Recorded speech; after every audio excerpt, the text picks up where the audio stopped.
Assalamualaikum warahmatullahi wabarakatuh.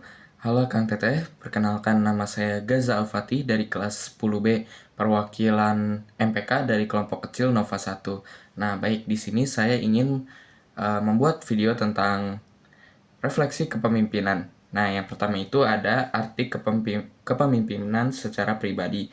Kepemimpinan dapat diartikan sebagai suatu usaha atau proses untuk mempengaruhi dan mengajak orang lain untuk melakukan sesuatu agar mencapai sebuah tujuan, baik itu di dalam kelompok ataupun organisasi. Dan kepemimpinan itu bukan hanya soal tentang siapa yang memerintah dan bukan tentang siapa yang jabatannya lebih tinggi. Tapi kepemimpinan adalah kemampuan untuk mempengaruhi, menginspirasi, dan juga mengajak orang lain untuk mencapai tujuan bersama. Seorang pemimpin bukan hanya yang berbicara, tapi juga dia yang harus bisa mendengarkan, memberi contoh, dan hadir di saat dibutuhkan. Ibaratnya, seorang pemimpin itu ibarat kompas. Mungkin ia tidak mendayung perahu, tapi dia yang menentukan arah. Baik, selanjutnya kita ke peran strategis Ketua MPK dalam organisasi. Sebagai seorang Ketua MPK tentunya kita sebagai Ketua Parlemen yang di versi sekolah, yang tentunya kita menjadi jembatan aspirasi siswa, OSIS, dan pihak sekolah. Yang pertama adalah kita sebagai Ketua MPK harus bisa mewakilkan suara siswa, yang dimana tugas utamanya adalah menampung aspirasi siswa tiap kelas. Maka dari itu Ketua MPK harus punya peran representatif. Oke.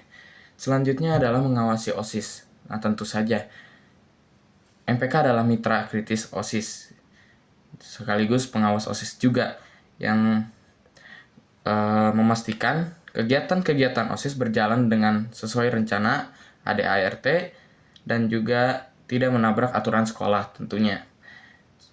Selanjutnya, sebagai Ketua MPK, ia harus bisa menjadi pengarah sidang atau forum.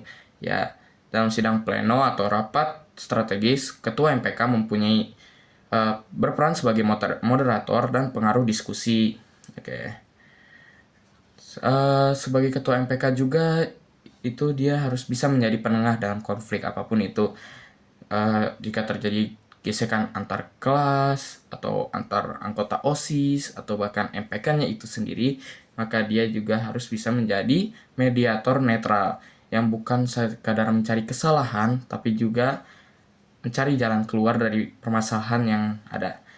Selanjutnya menjadi teladan dalam etika dan integritas. Nah, ini salah satu hal yang paling penting sebagai Ketua MPK, karena Ketua MPK harus menjadi contoh dalam hal etika, kedisiplinan, dan juga komunikasi tentunya.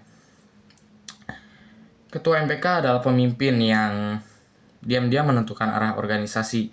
Ia bukan pencari sorotan, tapi menjaga keseimbangan.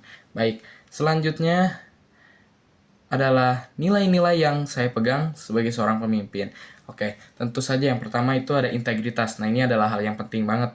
Karena tanpa integritas, kepemimpinan hanyalah sebuah sandiwara saja. Seorang pemimpin juga harus bisa jujur pada diri sendiri dan juga orang lain tentunya, serta konsisten dalam kata dan perbuatannya. Yang kedua yaitu empati. Nah, ini juga tidak kalah pentingnya. Seorang Ketua MPK harus punya rasa empati dalam dirinya agar dia mampu merasakan apa yang dirasakan oleh orang lain. Dengan empati, kita tidak bisa memaksakan kehendak kita sendiri, tapi mencari solusi yang adil untuk semua. Nah, selanjutnya adalah keadilan. Ini juga salah satu yang penting, yaitu pemimpin harus menjadi penjaga keadilan dan organisasi.